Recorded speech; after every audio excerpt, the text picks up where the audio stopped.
So last Tuesday, we began to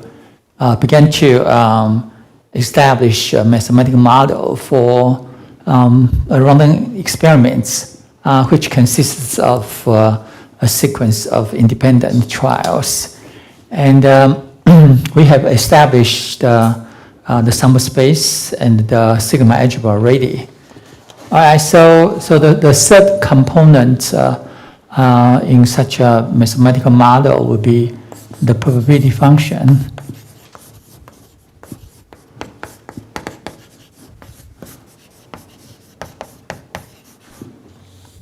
P. From the sigma algebra, we established the set of all real number. So, and that the probability function must have the following two properties.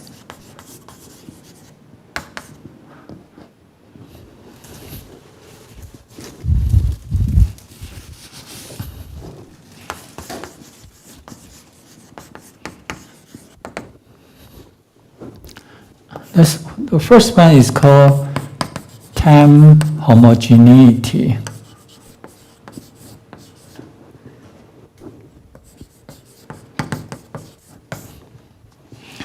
Okay, so the time homogeneity is that the probability of the essential events.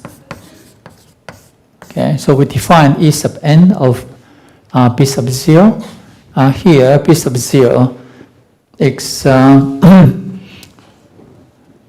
a member of the sigma algebra in a trial.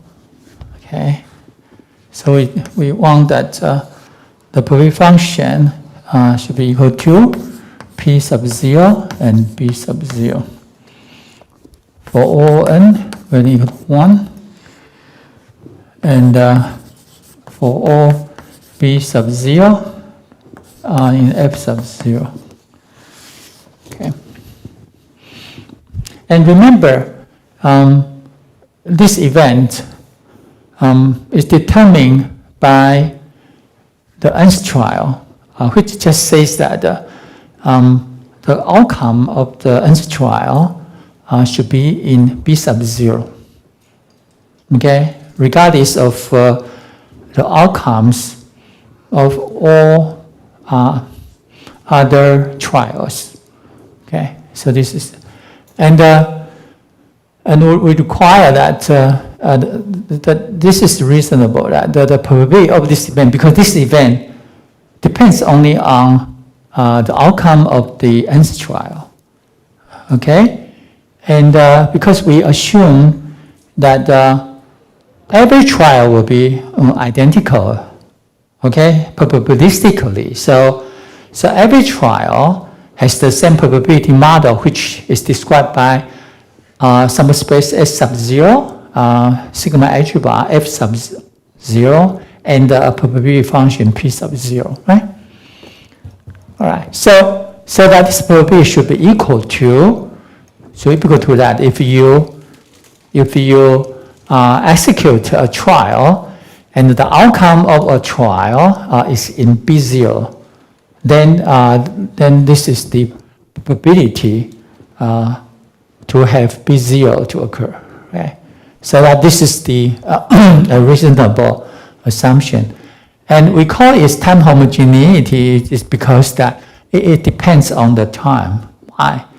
Why? Because we assume all trials have identical probability structure. Okay, so this should be true. Okay, this should be true there. So it's called time homogeneity. The second is that independence.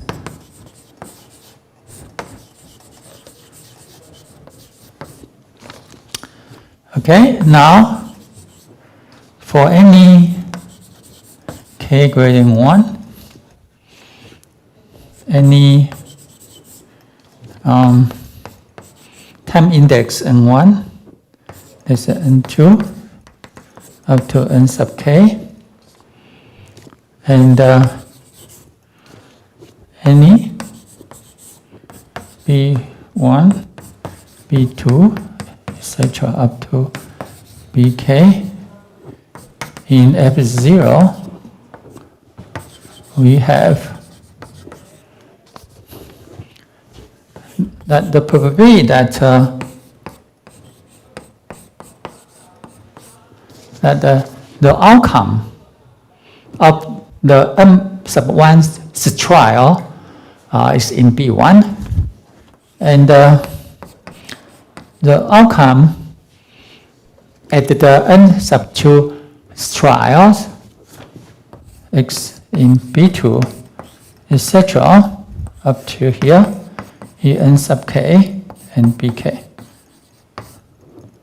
Okay, so this joint event, this is described the outcomes of k trials at the times N1, N2 up to N sub k.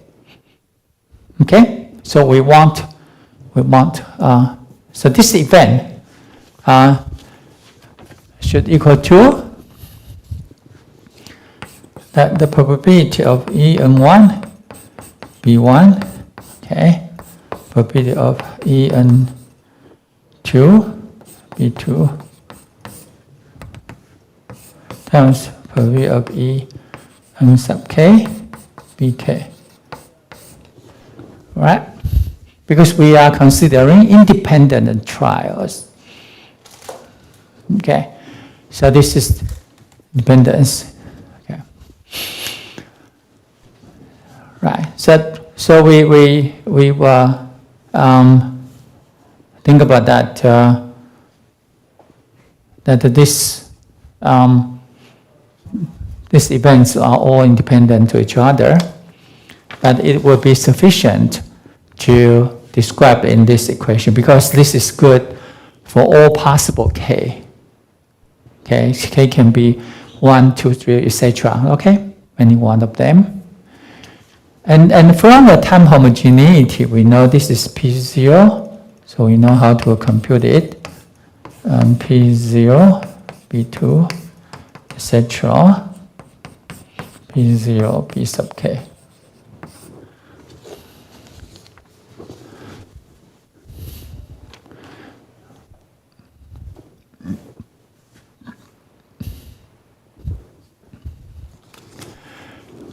Okay, now, because that we know the sigma algebra will be the smallest sigma algebra which contains events like this, right? Basic events in our definition, in our selection of the sigma algebra. Okay, and so that and with these basic events, then we have those joint events together. So these two requirements actually specify a unique probability function. So it can be shown that there is one and only one probability function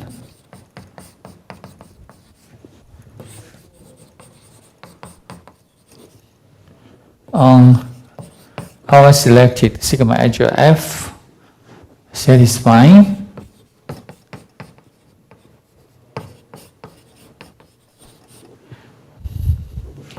the above two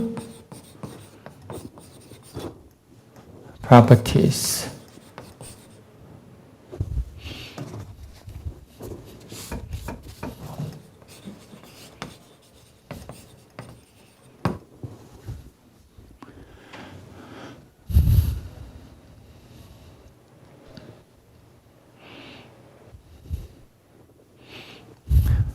Okay. Any questions?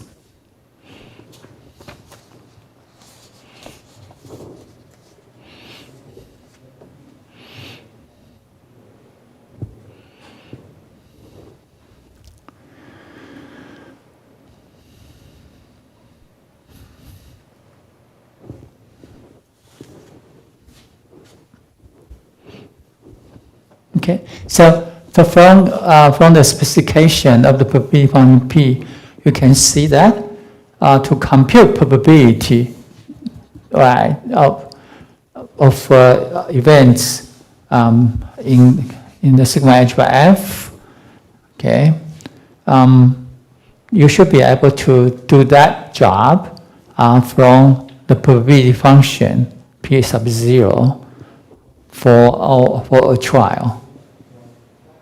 Okay.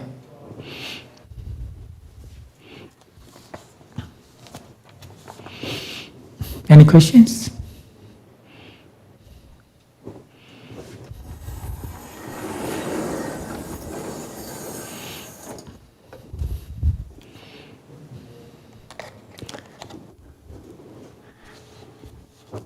All right, so now I move to the last section of chapter 3.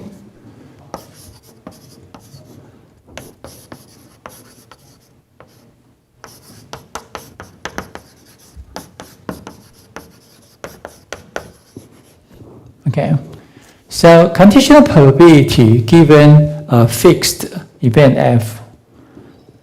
Okay, it's a probability function itself. Okay.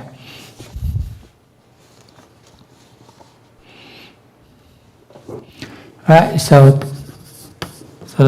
we first prove the first proposition in the section 3.5 in the textbook. Now, for any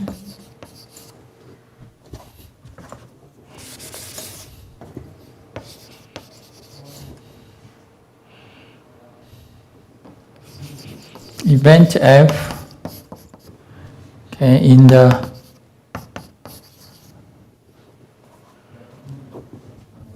sigma algebra F,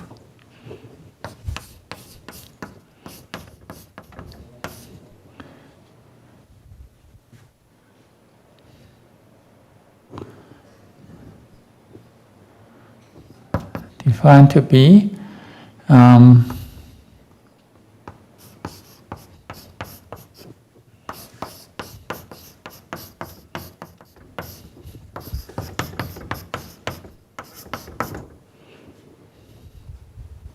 okay, it's a function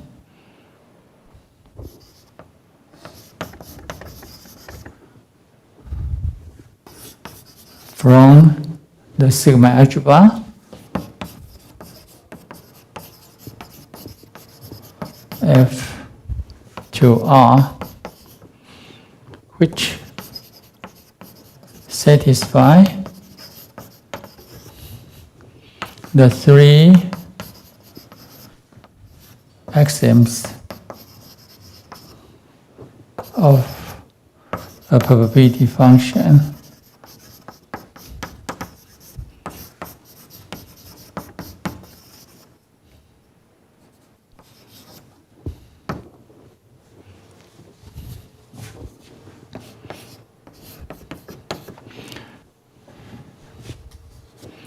All right, so there's two cases.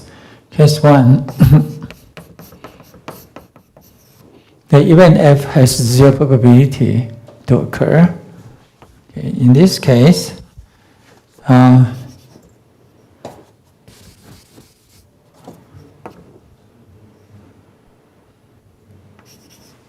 we have defined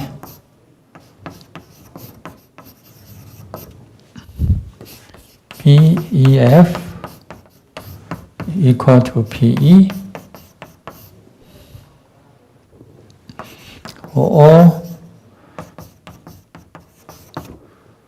so that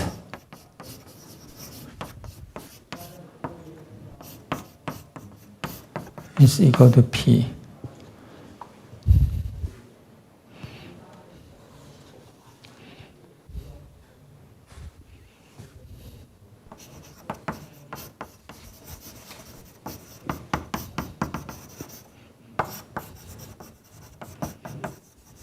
Okay. So that this function is actually the original probability function, okay, by definition. Okay. Case 2.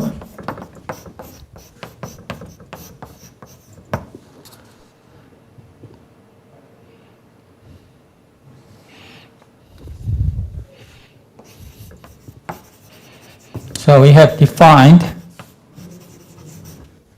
P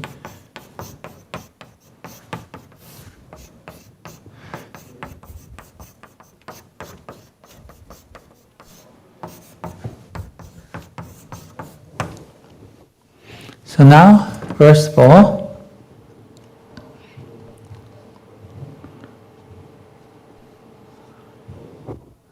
okay, so first of all, PEF is, of course, greater than or equal to 0, since PE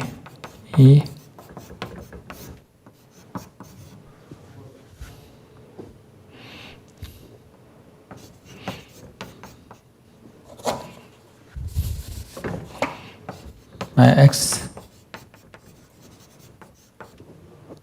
for P. Second, probability of X F equal to probability of X intersect F, probability of F here. But X, because X is the total event, so the intersection of the total event and the F is equal to F.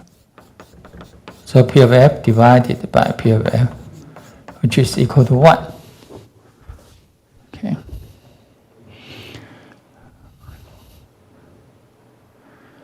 Alright, so it shows that the conditional probability function is normalized. Okay.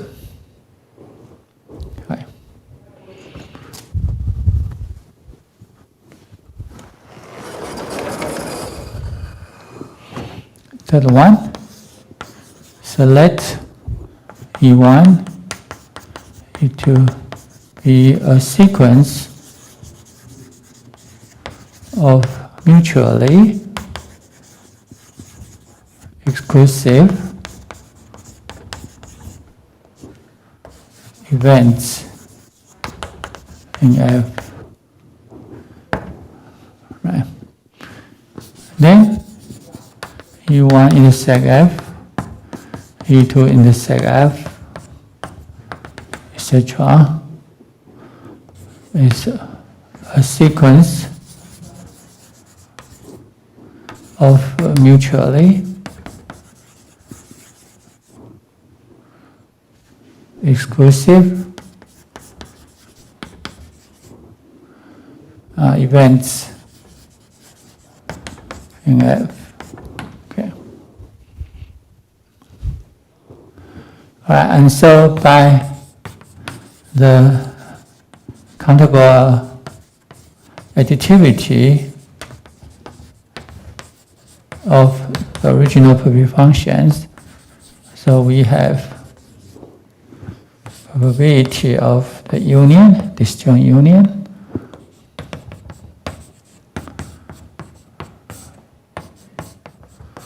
alright, so this is by definition is P of F, and this is probability of disjoint union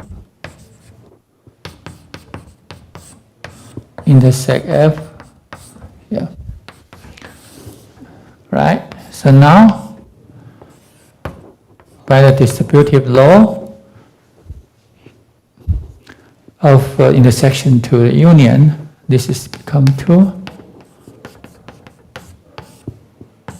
The disjoint union of EI intersect F, and this is P of F here. All right. So now we apply counterintuitivity of P here.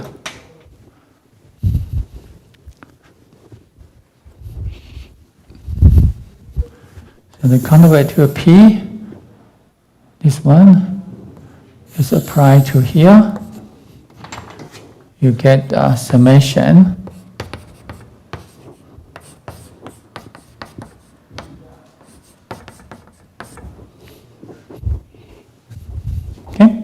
get this, and this is P of F. So you get I from 1 to infinity, P, E, I intersect F, PF. And by definition, this ratio is equal to the conditional probability of E sub I given F.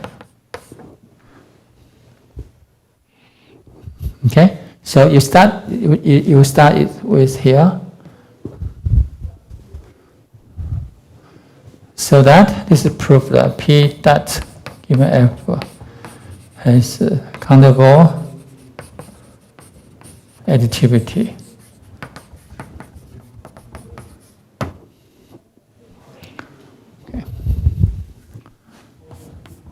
Okay, so the conditional probability function, okay, the conditional probability function actually satisfies the three axioms of a probability function.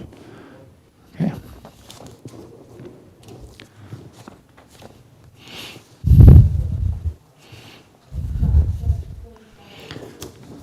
All right, and so for convenience,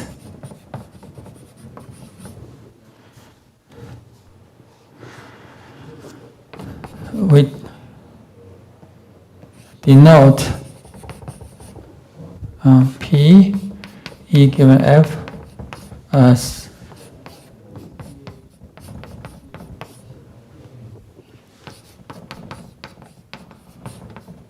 okay.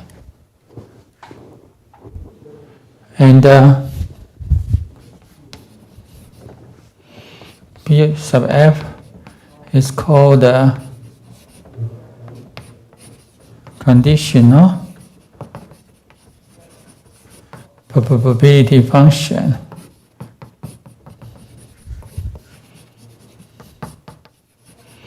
Given F. Okay. Given F.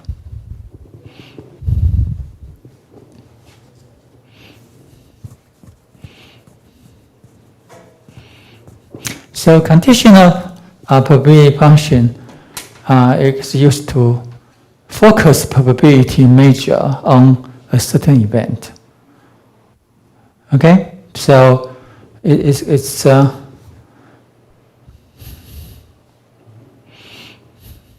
okay.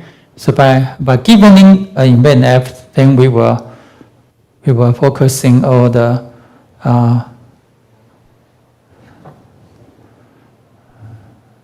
outcomes which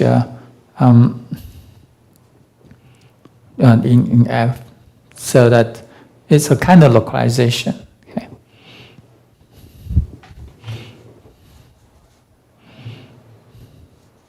All right. So because this is a probability function, so it should share all the properties of a probability function. Thus, PF has all properties for a probability function.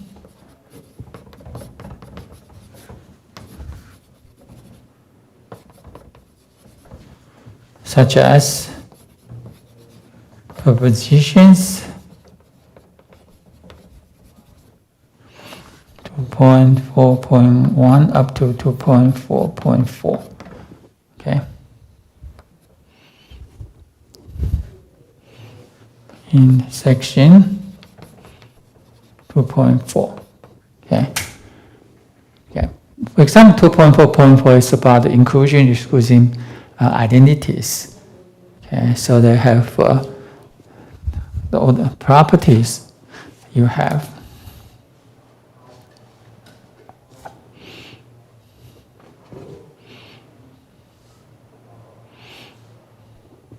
Okay. So for example, corresponding to proposition 2.4.3, which is the simple inclusion-exclusion principle, PF E1 union E2 is PF E1 plus PF E2 minus PF E1 intersect E2. Okay. Now, which is equivalent to that? The condition probability of the union of E1 and E2 given event F is equal to the condition probability of E1 given F plus condition probability of E2 given F minus the condition probability of E1 and E2 given F. Okay. Okay, so you have a lot of identity to write down. Okay, to write down.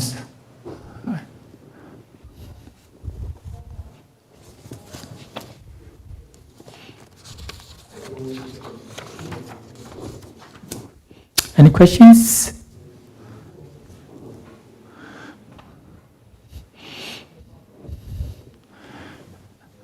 So in the future, if you try to find condition probability given a fixed event, say F there, and then you should recall that conditional probability function is indeed a probability function.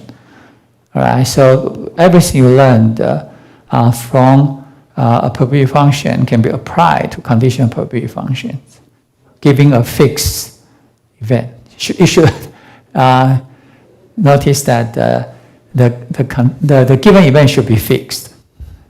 Okay, if you have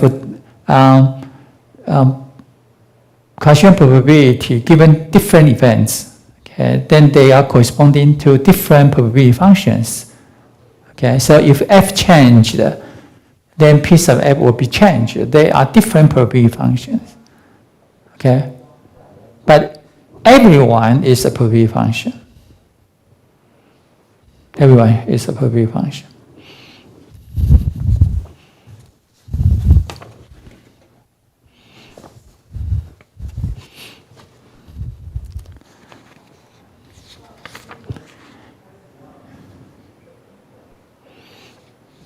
All right, so there will be an interesting concept called conditional probabilities given an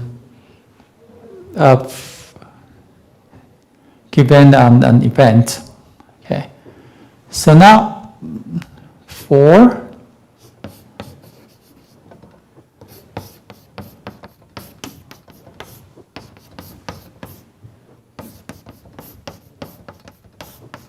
right, suppose given an event F, the conditional probability of event G, right, is positive. In this case, we define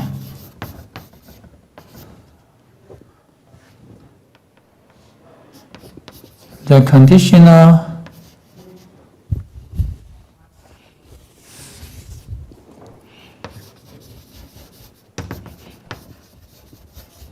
So define the conditional probability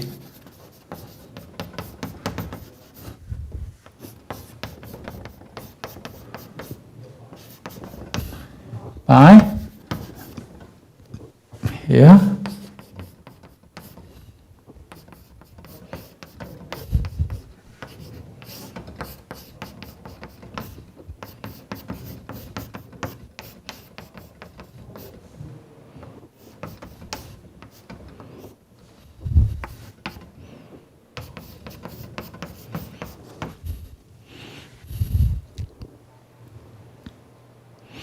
So this is the concept of doubling conditional probability.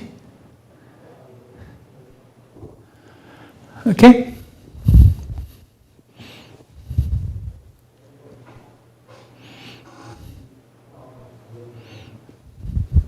Right? Because P sub f is a probability function. All right, so we regard P sub f as a probability function. Okay. So what is the meaning of this one?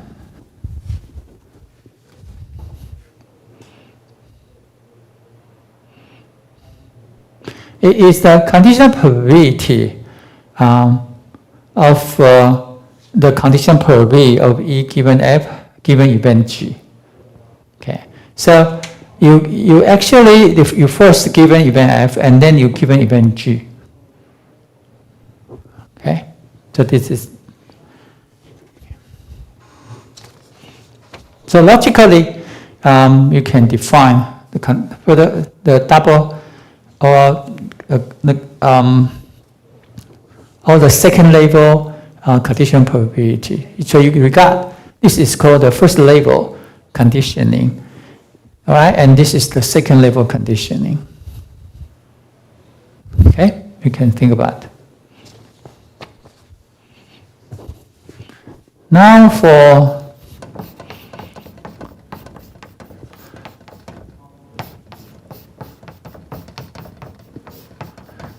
if this conditional probability is equal to 0, okay, so this is 0, then we define the conditional probability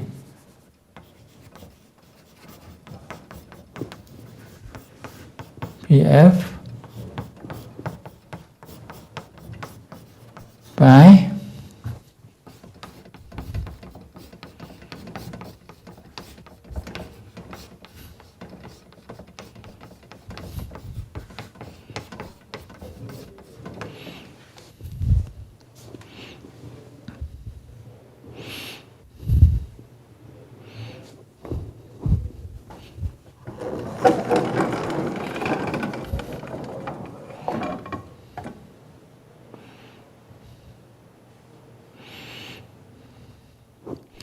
okay, so proposition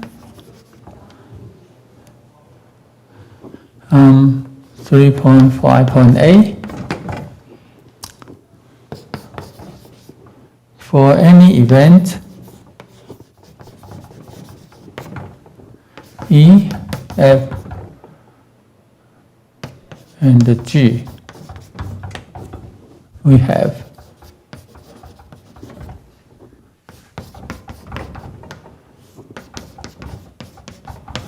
okay.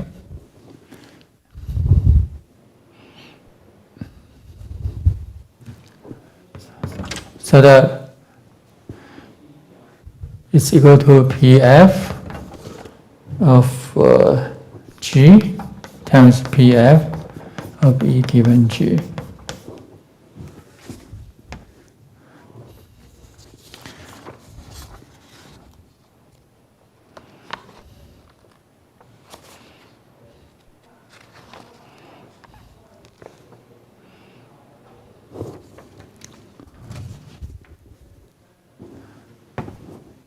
And the proof is that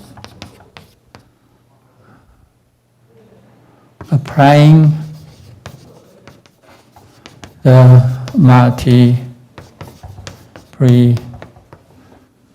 multiplication rule to the conditional probability function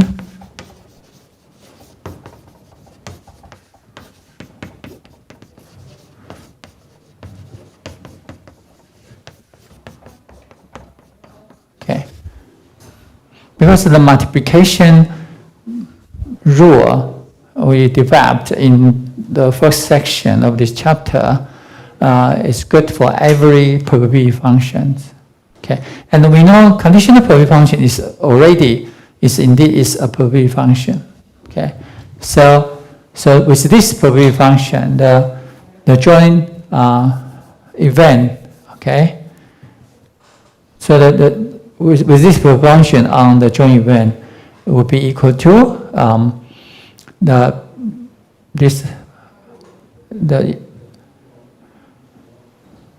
so it's the first level conditional probability of G, okay, times you can see the second level conditional probability of E given G and F here.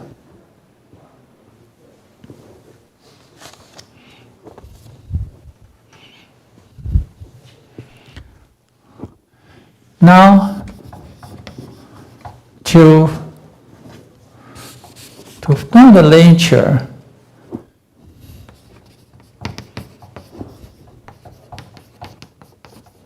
B is that if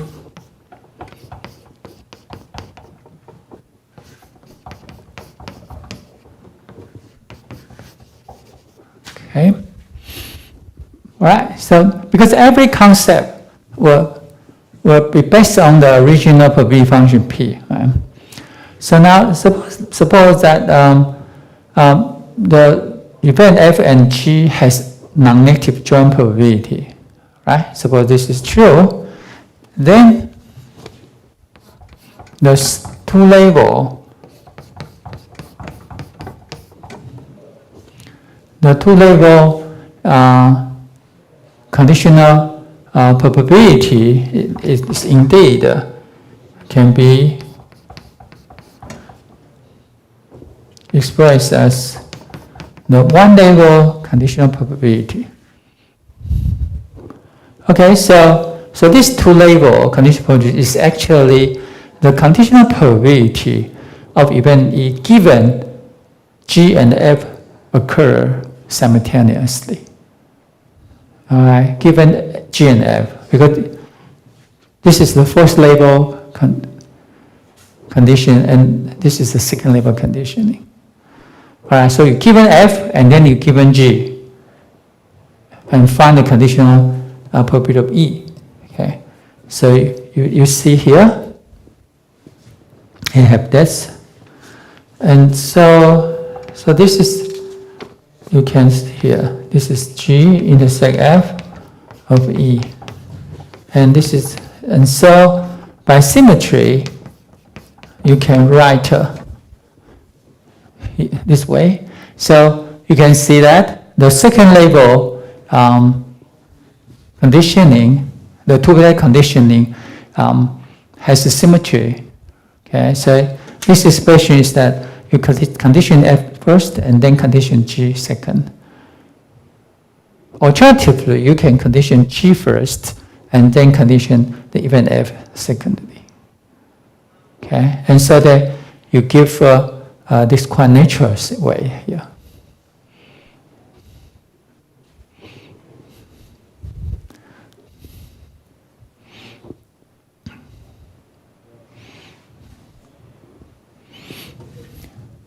Okay, so if you consider, you want to compute the conditional probability like this one, you given a joint event here, right? And you find that the conditional probability of E given G and F, then you can do this.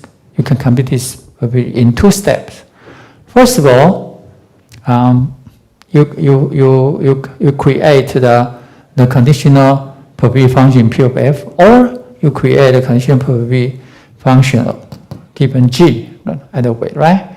And use this as a new probability function, okay? And compute the conditional probability given G for PF, conditional probability of E given F with P sub G. Okay? So it depends on you.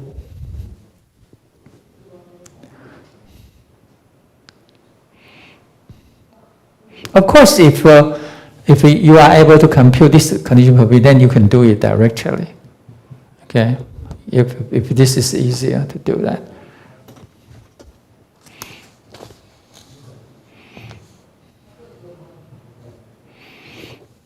Okay, now so now we proved the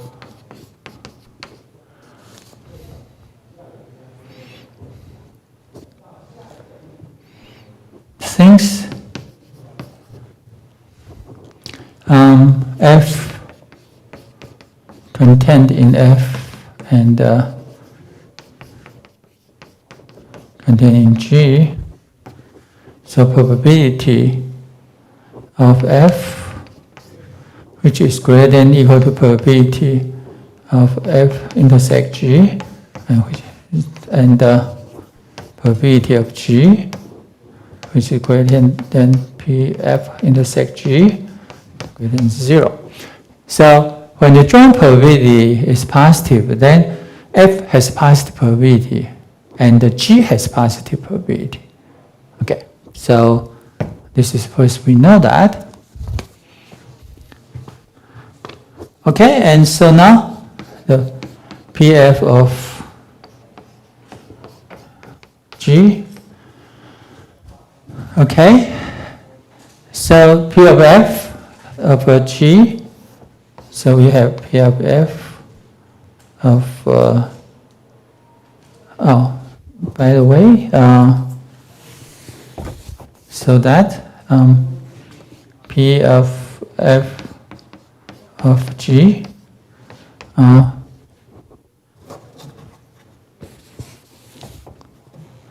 also Pf of G, which is Pf of F, P G here is positive, and Pg of F, which is P of G, P of F intersect G, also positive.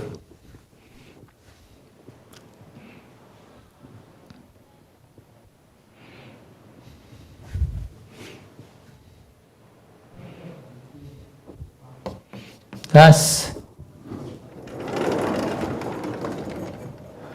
all right, so with Pf as a new function, then we know under this probability function, the G, event G has positive probability. So that Pf of E given G, by definition here, Pf of G, Pf of E intersect G. It's here. Okay?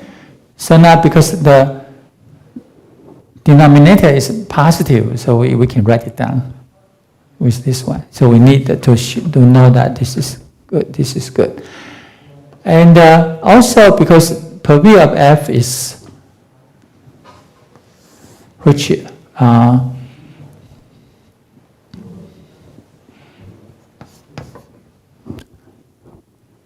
this is positive, so we know this is P of F intersect G given F here, and P of E intersect G intersect F given F here.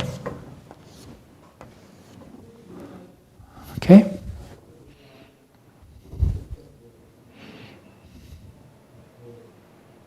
Oh, no.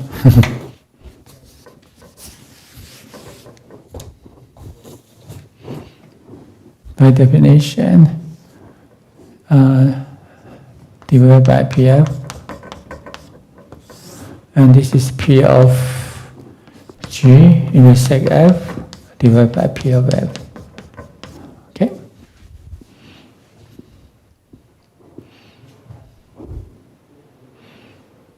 So the first equation is to regard P sub F as a probability function.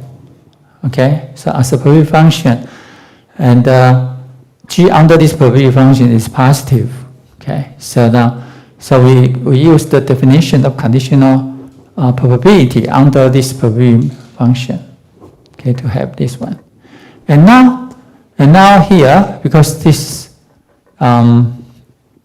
is the one level conditional probability function. So now we use the conditional probability function. This definition is here.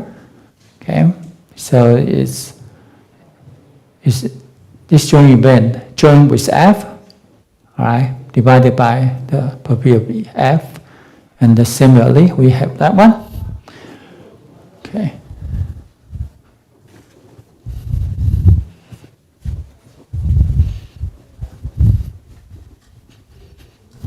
Okay, and so we eliminate these two denominator. So we have probability of G intersect F, probability of E intersect G intersect F. Okay, here.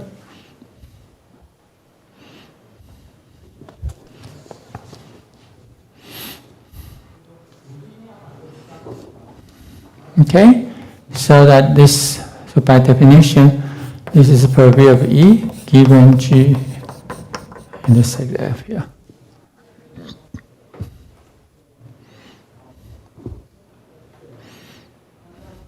Okay, and another notation is here. And similarly, if you start with PG,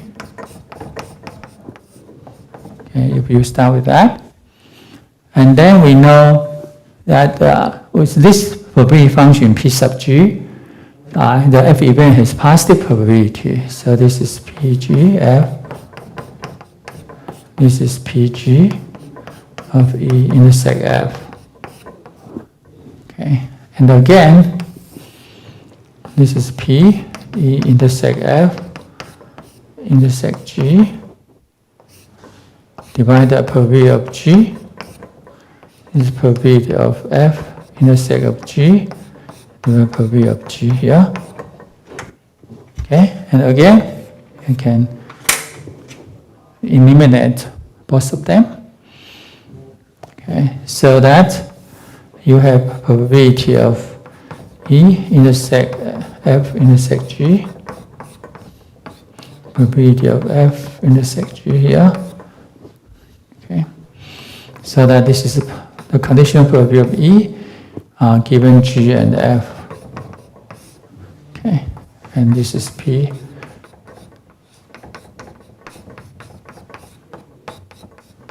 Okay, so you get both the result.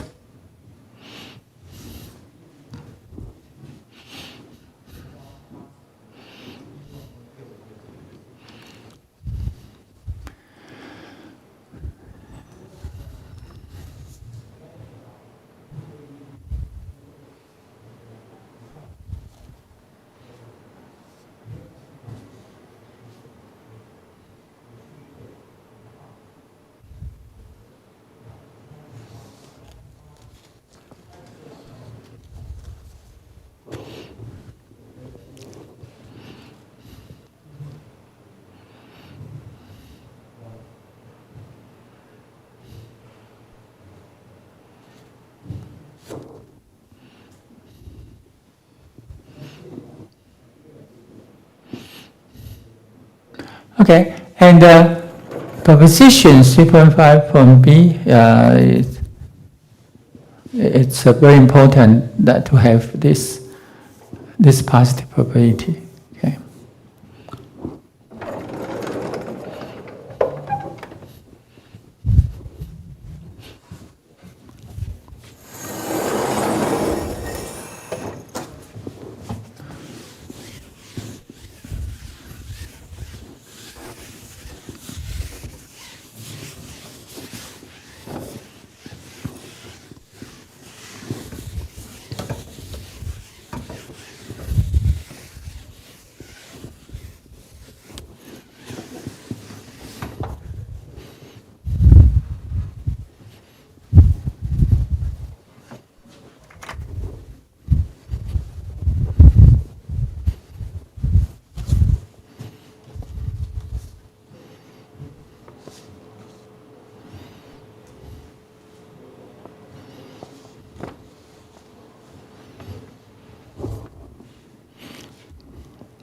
Okay, now there is a remark. When the joint probability of F and G is 0, okay, then either F have 0 probability, or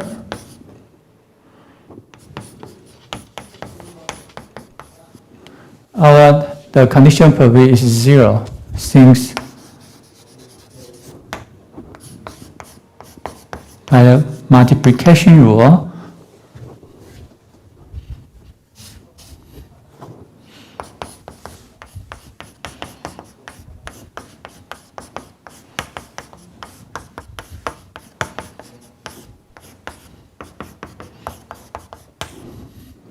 okay, it's 0, right? So if this is 0, either P of F is 0 or P sub F of G is 0. Okay. So there are only two possibilities here. All right. So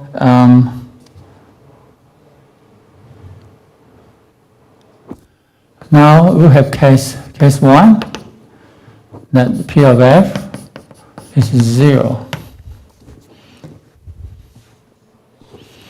Then Pf of E.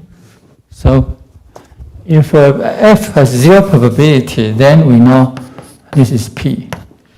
Okay, by definition. Okay, so we know this is, we have defined this as the case.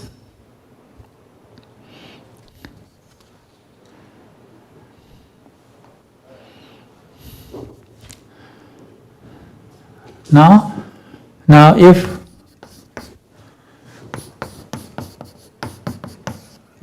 G is also has 0 probability, then we know that Pf of G is 0. Okay.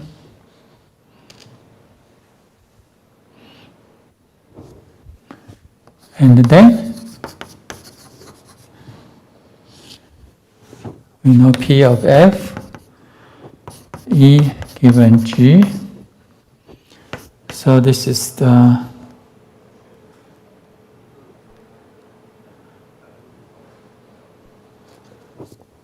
by definition, because this is 0, so that the conditional probability becomes to be Pf of E. Okay, so this is by definition. Okay, because now with this probability function, right, and the event G has 0 probability, so that this is by definition here. And this is P of E, because P sub F is equal to P. Okay. All right, and this is probability F of intersect G, which is E here. Okay, since P of it also has 0 probability. Why? Because P of F has 0 probability, then F intersect G is smaller than F, so of course this has 0 probability. Okay, so that the conditional probability given this null event is equal to the unconditional one. Okay, so they are equal. Okay, and also this is equal to P of G. Okay, and of E given F. Okay. Right. So in this case, and if probability of G is 0, then we still have the proposition. But if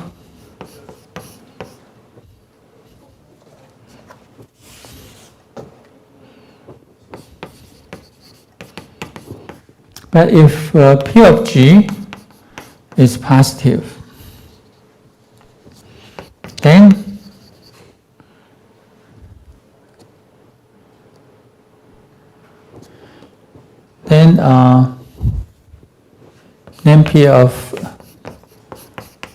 the conditional probability of G given F, which we know is equal to P of G, is also positive.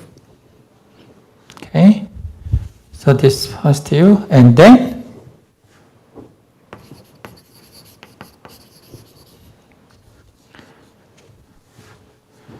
P sub F E given G, okay, which, because that this is positive, so we know we can write down here, and P sub F E intersect G, and this is P of G, P of E intersect G. So this is P sub G of E. And this one may not be equal to PG sub F of E, which is actually PE. Okay. Okay, so that with this case that the probability of F is 0 and the probability of G is positive. In this case,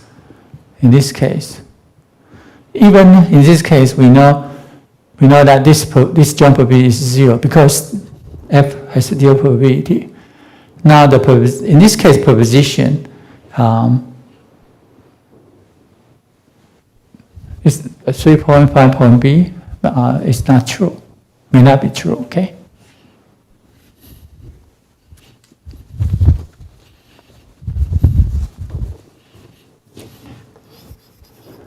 Now case 2, P F of G is 0.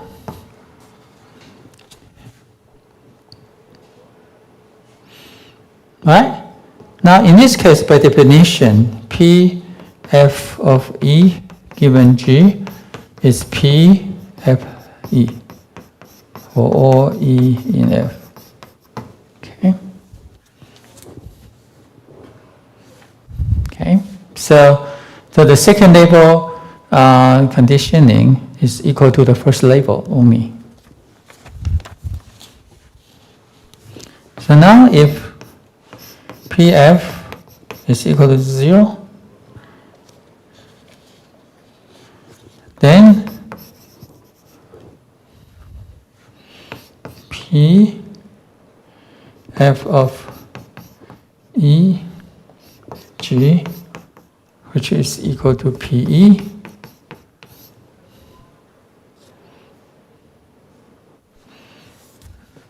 equal to P F intersect G and E. And but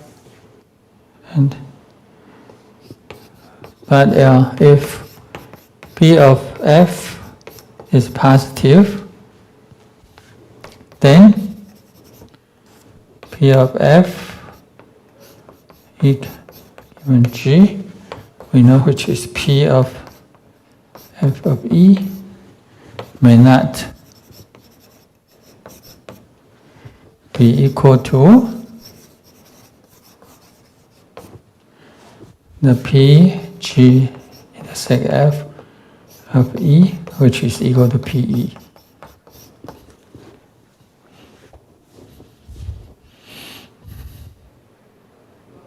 So in either case, we have conditioned that the proposition may not be true.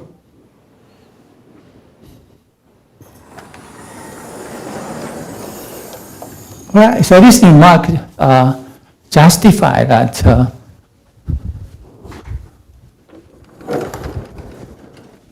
this condition is very important for the proposition 3.5.b to be true. Okay.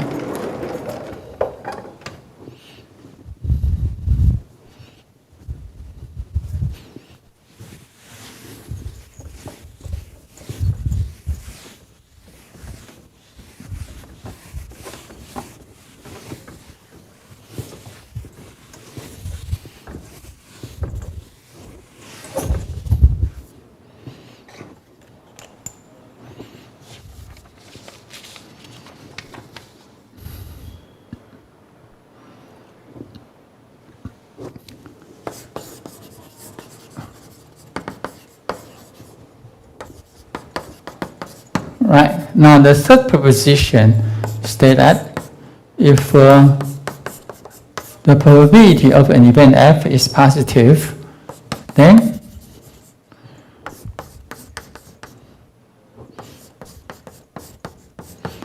then the conditional joint probability of event E and event G given F is equal to equal to that. First of all, so we have this is actually the multiplication rule. So, but it's very important that this is E and G intersect F.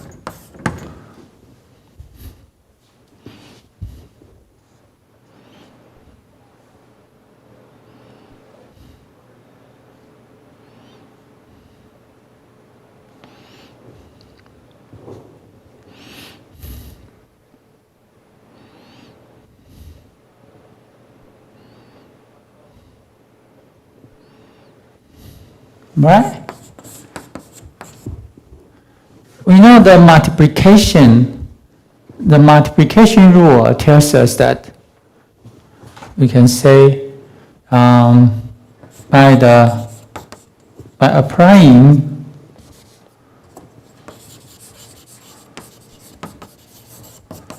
the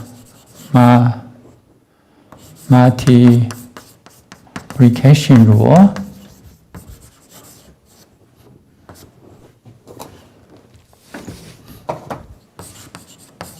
to PF, we have PF of E intersect G is equal to PF of G times PF of E given G. Okay. All right, so this is the multiplication rule there.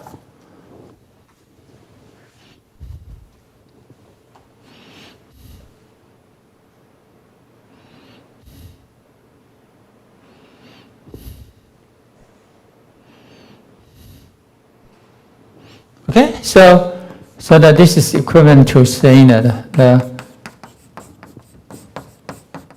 right. So this is here, the left hand side, and the right hand side.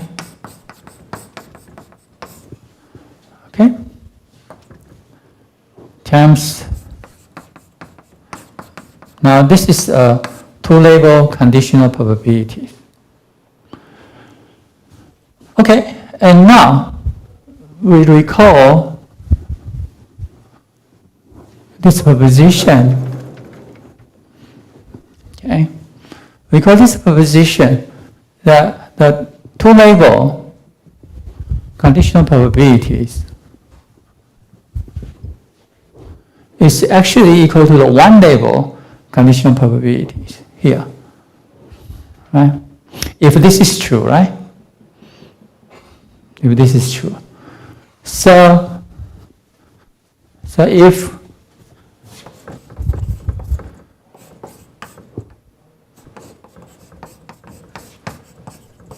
then we know the two-level conditional probability is actually the one-level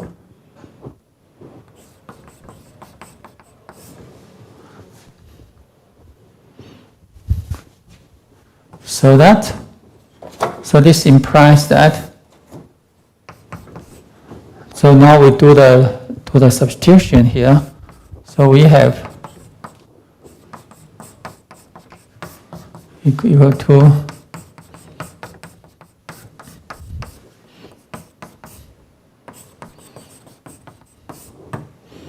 okay. So if this is true,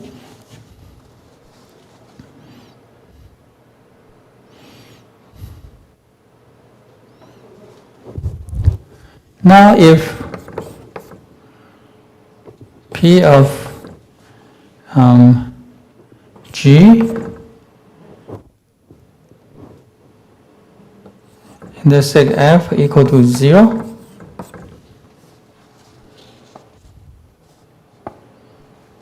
then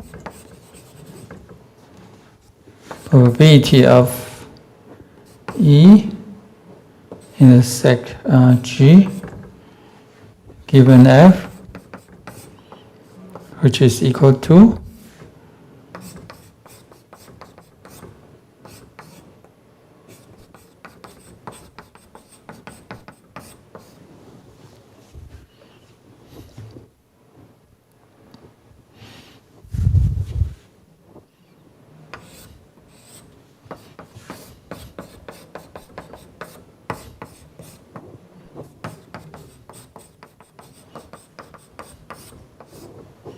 now the numerator is smaller than this probability, right? Because that the event E and G and F is a subset of the event G and F. But this one has zero probability, so the numerator is also 0. So this is 0. Okay, so this is 0.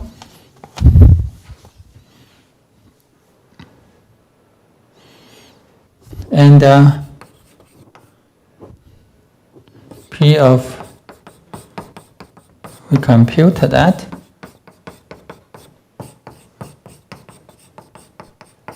This is also 0. Okay, so these two probabilities will be 0. Okay, these two probabilities will be 0, so the identity must be true. Okay, so that the probability of E intersect G given F, which is 0, which is 0 times probability of E given G intersect F. Okay, and which is probability of G given F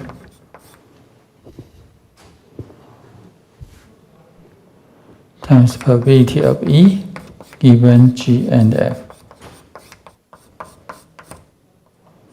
Okay.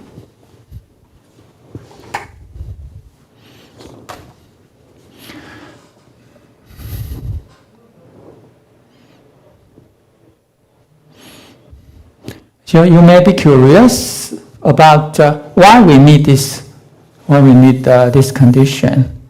This is needed because we should put P of E in the denominator, and denominator number 0.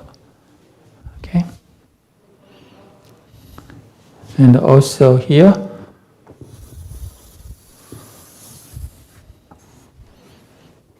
Okay.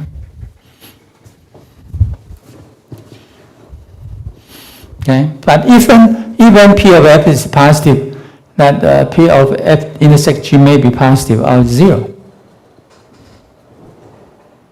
Okay. For example, if G is disjoint from F, of course this is 0 probability. Okay.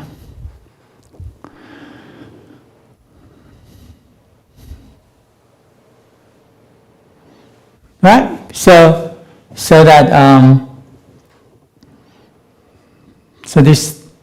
this formula, we have that.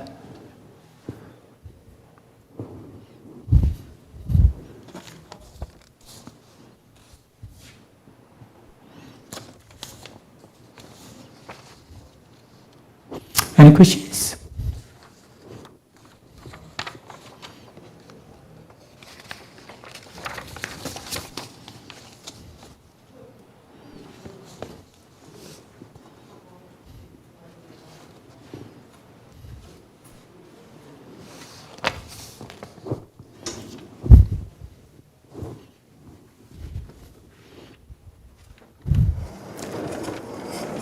Okay. So let's take a break of 5 minutes up to 2:35.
But define that two events, E1 and E2, are conditionally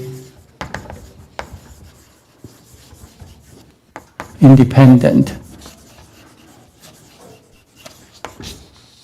given an event F if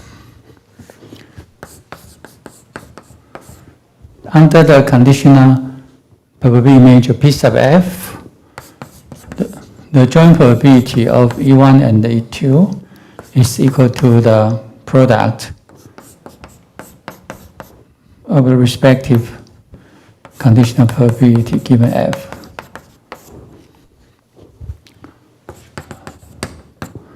Over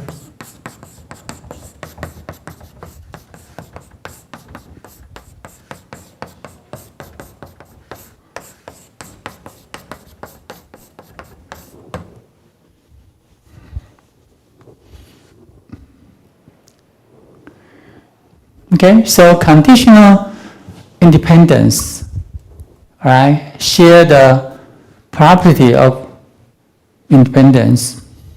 If you replace the probability major P by the conditional probability major P sub F.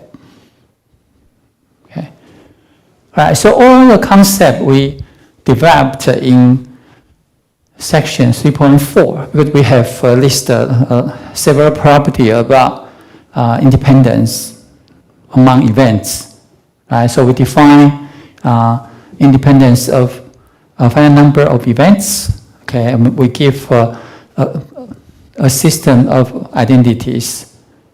Okay, and also we define independence of an infinite set of events. Okay, and this property or the definition can be applied to conditional independence. Okay, again, by replacing the probability major P by the conditional probability major P sub F. Okay, so this is the concept we have.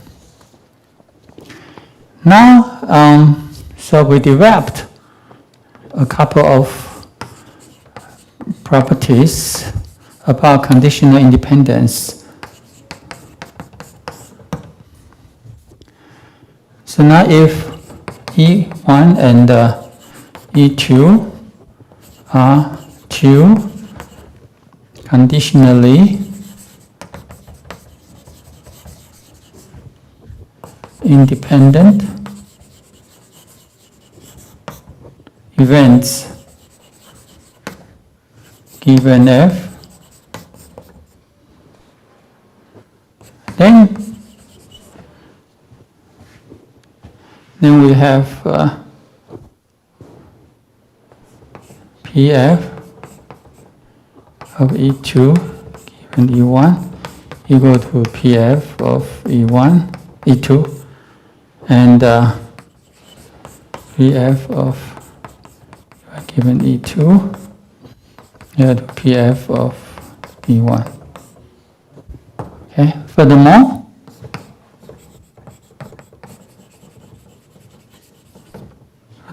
if probability of E1 intersect F is positive,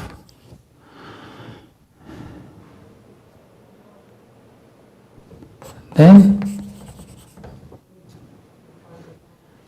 P of E2 given E1 intersect F is equal to P of E2 F, and if P of E2 intersect F is positive, then probability of E1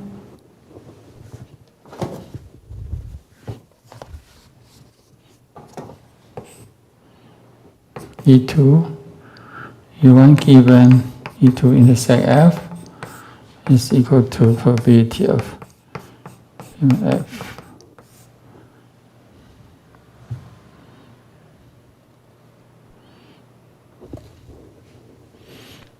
All right. first of all,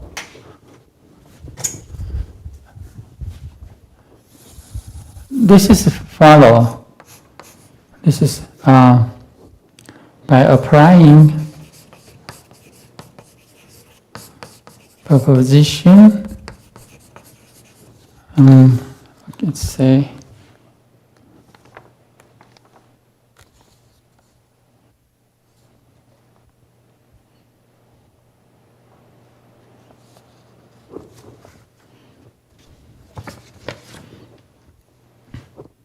3.4.a to P sub f. Okay.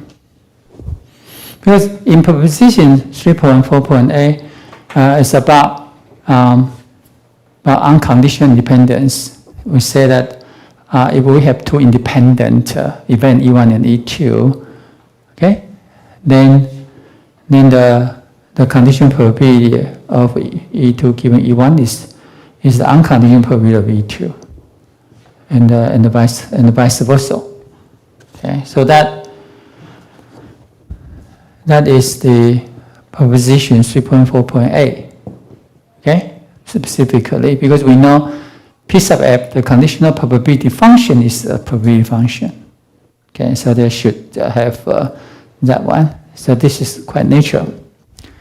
Okay, but in this formula, we involve the two-label conditioning, right? So we usually want to turn two-label conditioning to one-label conditioning, right? And to be able to do that, we should apply the proposition 3.5.b, because this proposition enable us to rewrite a two-label conditioning to one-label conditioning here. But it requires that this probability should be positive. Okay, so you see that if E1 and F is positive, okay, so that this two-label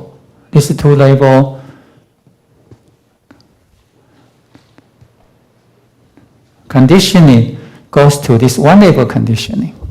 Okay, because this E2, this is the condition probability of E2 given E1 and F. Okay, so that this is required if E1 and F has positive joint probabilities. Okay, and so that we have this, because that this is by proposition 3.5.b. Okay, so that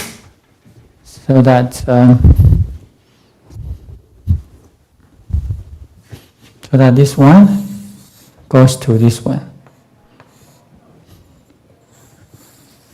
Okay, and this one is the same as this one. So the two-label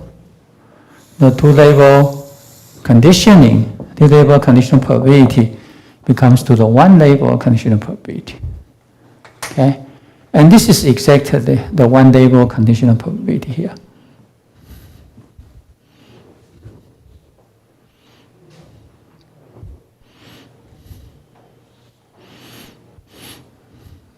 Okay, so this is important. All right. So if E and F, E1 and E2 are conditionally independent given F, then E1 given E2 given E1 and F, okay, we can eliminate E1 because given F, E and E1 and E2 are independent, so that this condition probability is equal to this condition probability by eliminating E1. Okay. And similarly, the condition probability E1 given E2 and F, right? We can eliminate E2 because that E1 and E2 are conditionally independent. Okay. So in the application, what you need is these two identity. Okay? You need to apply these two identity. But when you want to apply these two identity, you have to know the premises, okay, the requirement here, right? That E1 and the F should has positive joint probability. And for this formula, if you want to use the formula, you should know that E2 and F has positive joint probability. Okay, to write down this one.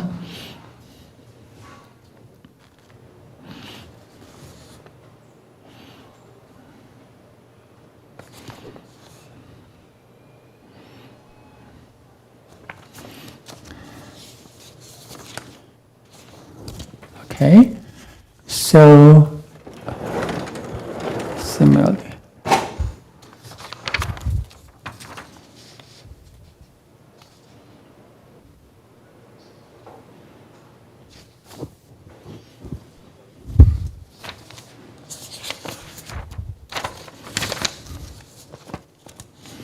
Okay, and a converse of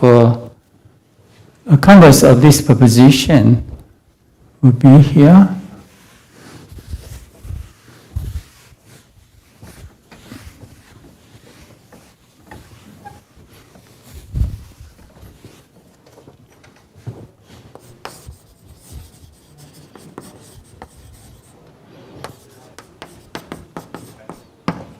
If either Pf E2 given E1 is equal to Pf E2 or Pf E1 given E2 equal to Pf given E1, then E1 and E2 are conditionally independent given F. Okay. Right, and this applying proposition 3.4.b, I think so.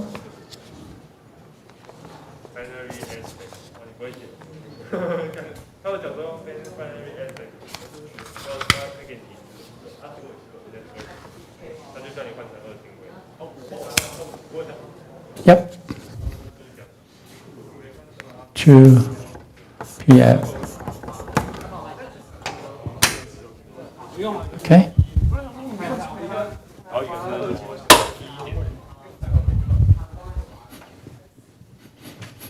So this is the exact statement of proposition 3.4.b. Okay, exactly that. But to P sub f. Okay, to P sub f there.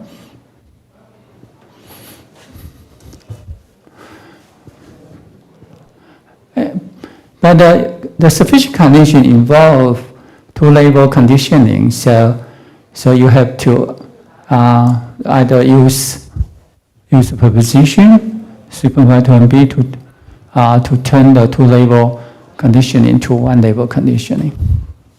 Okay. But the statement, this is quite easy statement to have that.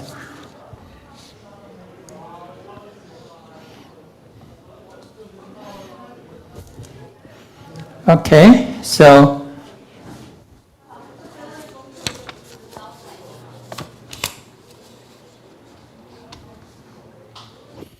all right. Now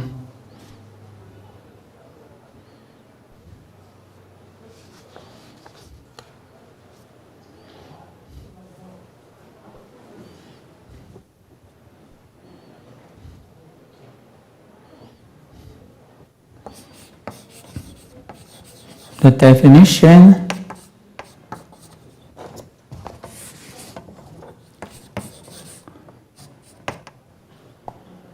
the definition of independence of conditional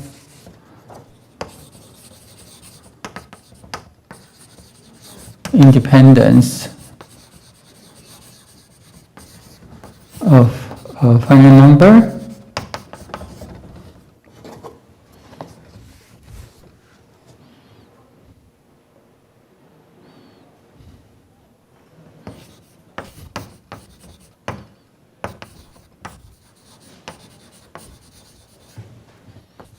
of events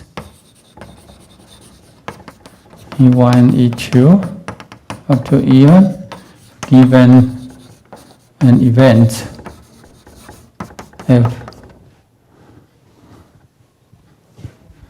x similar to is exactly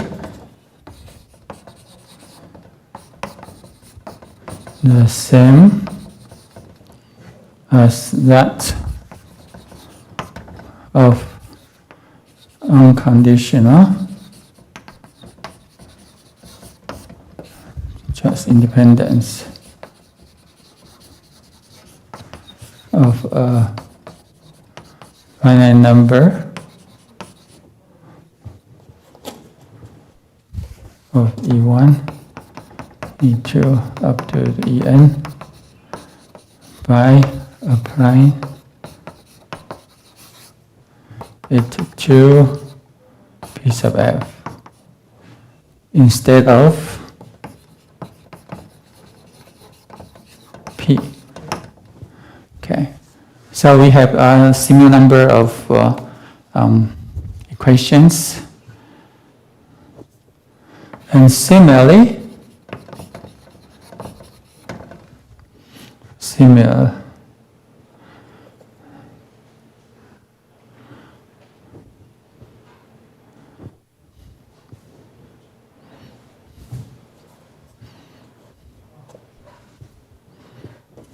or okay, I'll just write it together. So independence of an infinite set of events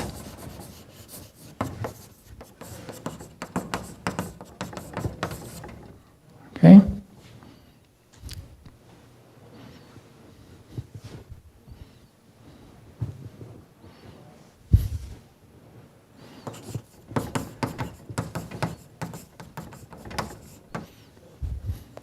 so we have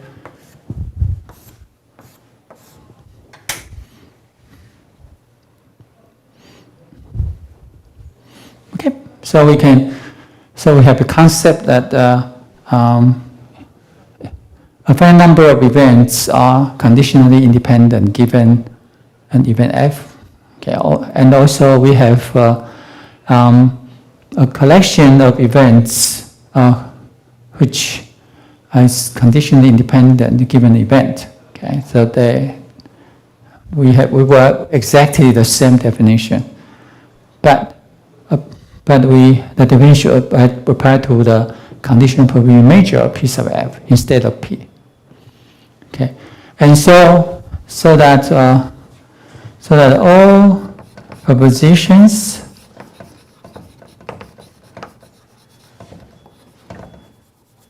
developed in section 3.4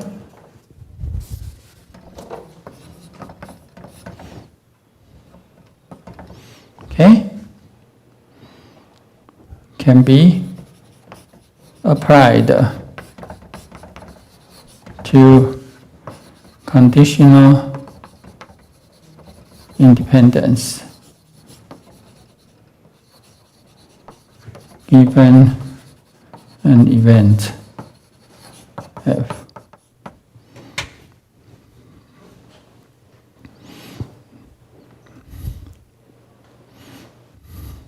Okay, so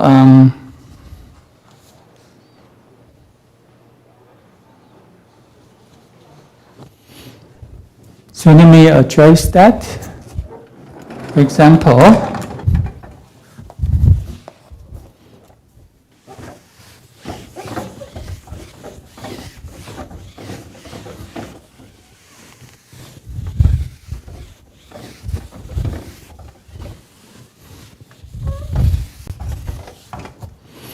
so let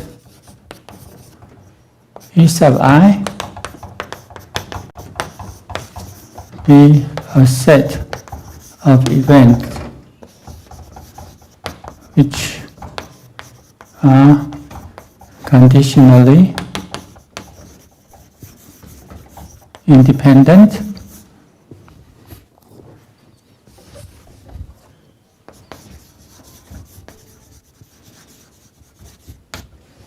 given an event F. Let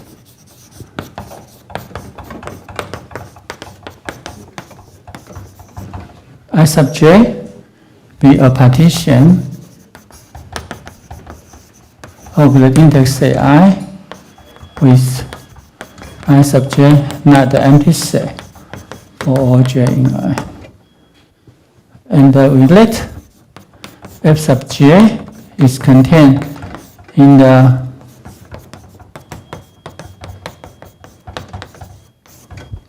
sigma algebra generated by E sub I for I in the IC index subset here, I sub j. Then Fj is conditionally independent given F. Okay.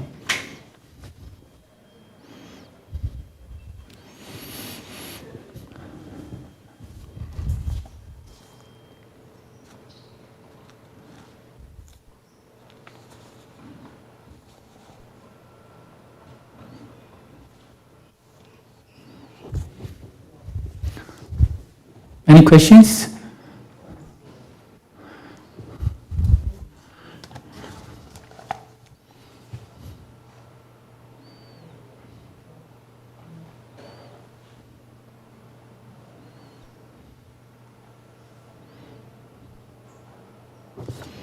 Now, a random experiment consisting of a sequence of conditionally independent trials given an event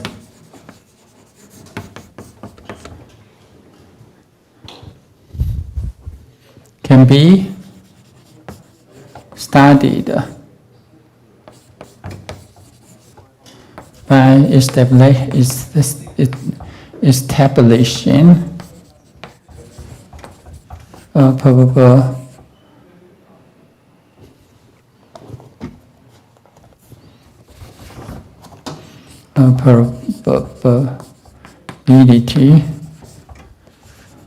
model.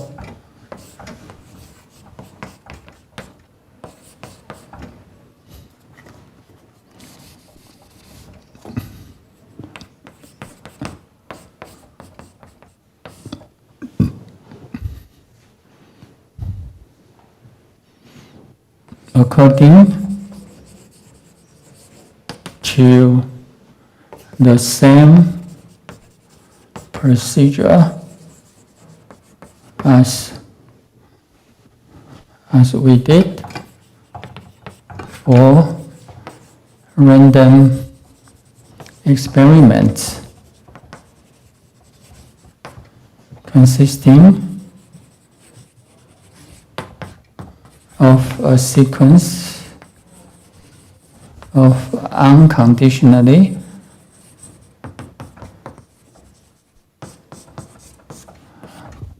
sometimes we just negate unconditionally, just say independent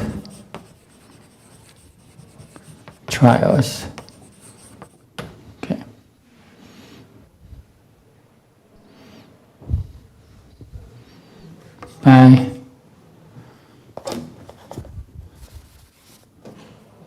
By where conditional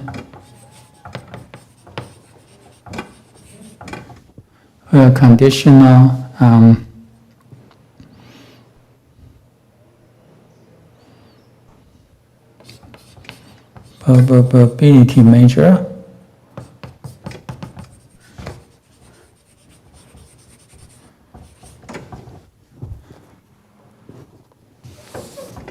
conditional probability function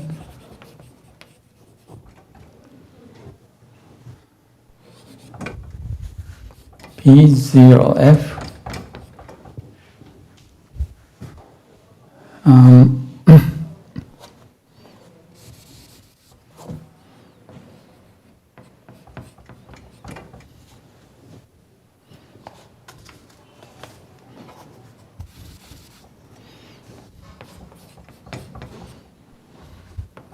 given F should be constructed. Okay.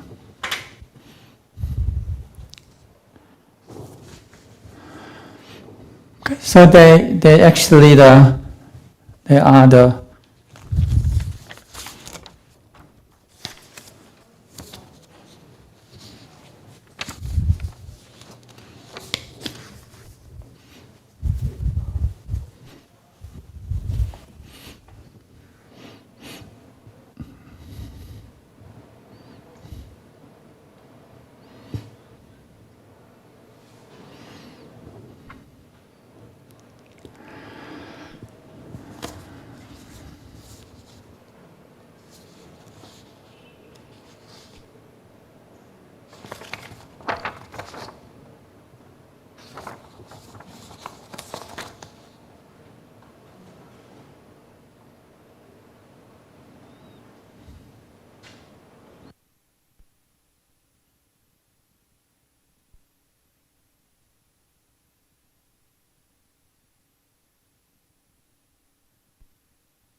okay.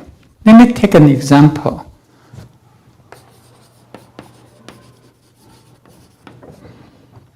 Suppose they are k plus 1 coins in a box. Okay, so they are k plus 1 coins.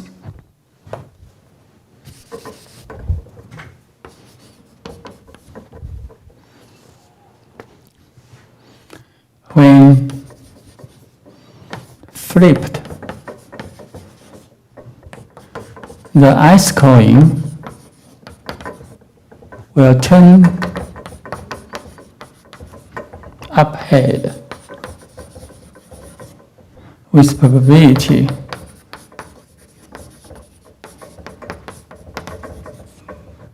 I divided by k, or I from 0 to k. So that they are k plus 1 coins, and they depends on k, right? That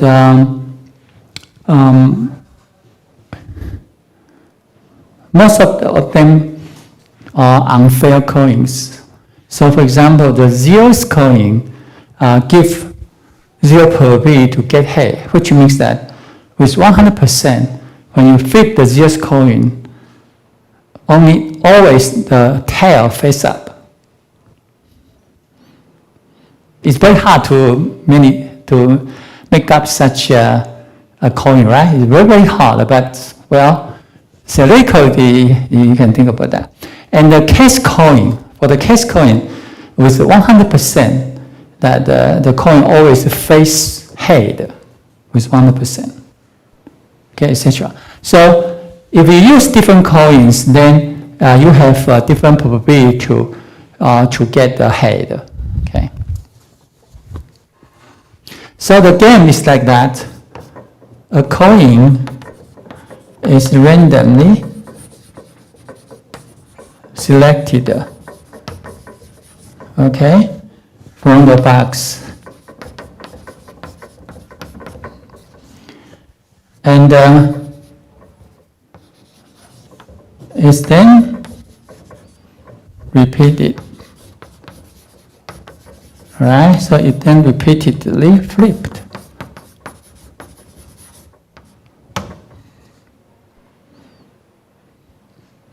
Now the problem is that given that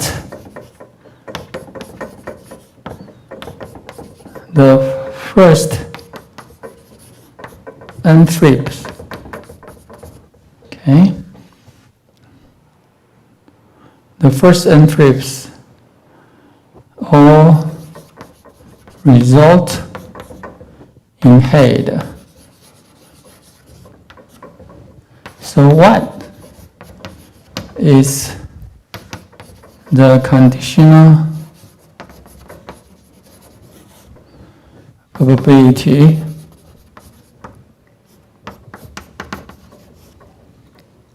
that the n plus 1st f flip will do likely, which means that the next flip result in a head again. Okay, all right. So given because you select coin randomly, right? So you don't know which one is selected. Okay, and so that so how do we model this one? Because that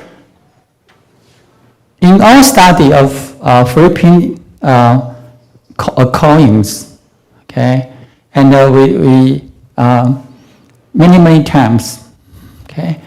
Now, and we assume that the flipping of coins is independent. So in that case, because we use a fixed coin, but right now you have k plus 1 possible choices for a coin.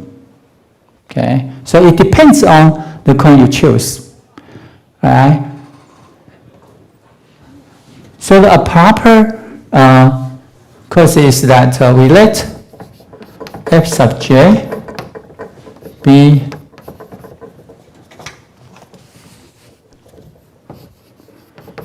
the event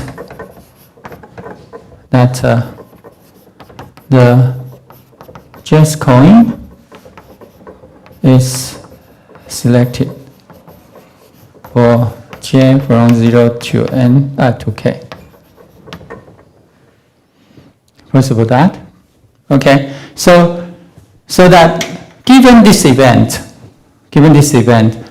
the flipping of coins becomes to be conditionally independent, right? So you have conditionally independent here. Okay, and so that the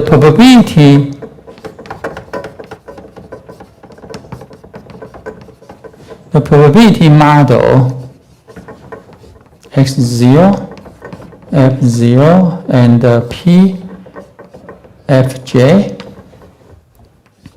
the probability model, alright, for conditionally for a trial is that the x0 is again head or tail, and the f0 is again 2 to the fx. But the probability measure j for head, okay?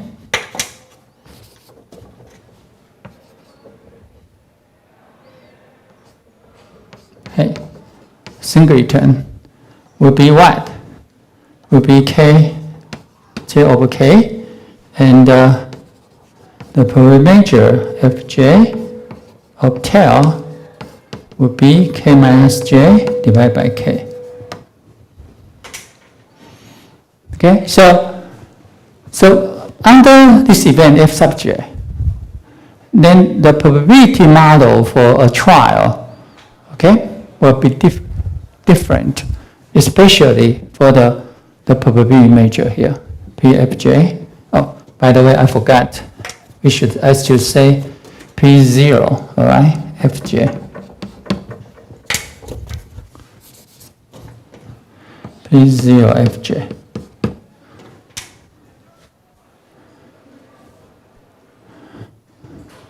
Okay, and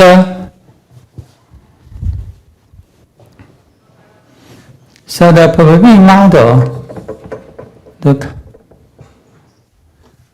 or I should say, the conditional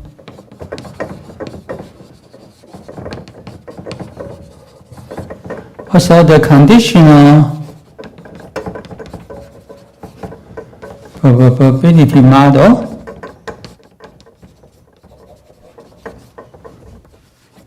the x, the f, the p of fj, okay, is established based on S0, F0, and P0 Fj, as we did in section 2.4, okay, for independent trials.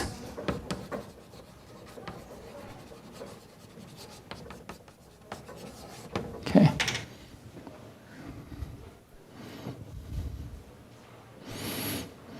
Okay, so condition Fj, then you find you compute, right? You compute that under the given the event, so you have two label conditioning, right? This time, given the event, then you compute under this probability measure, under this, all right? Now you given this event, then what is the event for the n plus 1 flipped? You get a head again, And this is a simple problem, right? This is very simple to solve, this one. Okay, once you know that, then you know how to do it, right? You multiply with the probability of fj, and you know here, because you randomly select from the box, so that this, which means that the probability of fj is equal to 1 over k plus 1 for all j. Right? This is a prior probabilities you have. Okay? And so to the two-label conditioning, yeah, so this is, and you know that the first unflipped all result in head. Okay? So this is called the G here. This is G. Okay? And the n plus 1's first flip would do likely is E. Even E, right? So that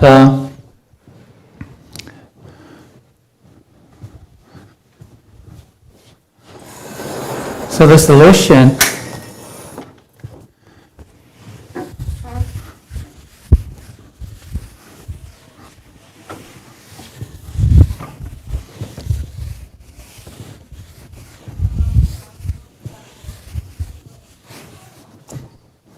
okay, so you have P Fj E given G. Okay, so you compute this conditional probability. And so the unconditional compute. Right? Then probability of E. And this one, this is what is that? By applying G here.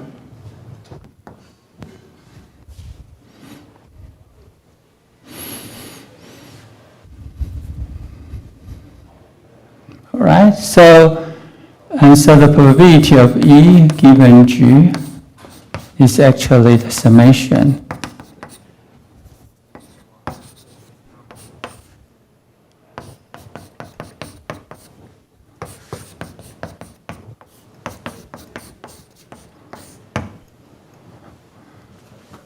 Okay, so you can find it.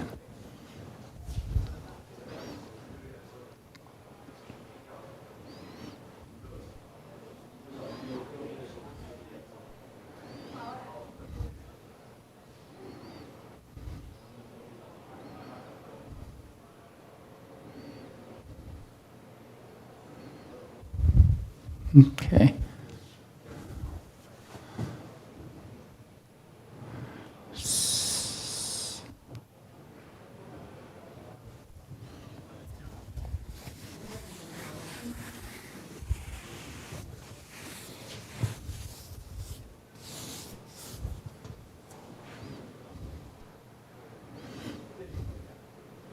So this one,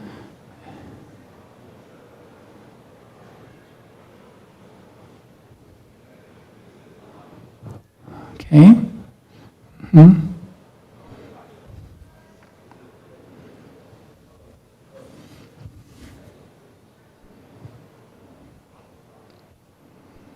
G.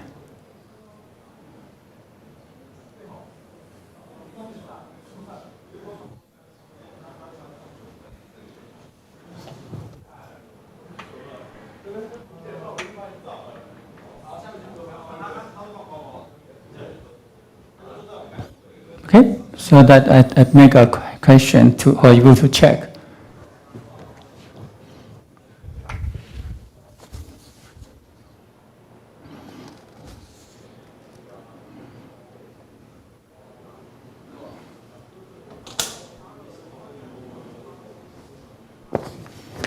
Okay, right. So the conditioning, this is the that we have. Okay, any questions?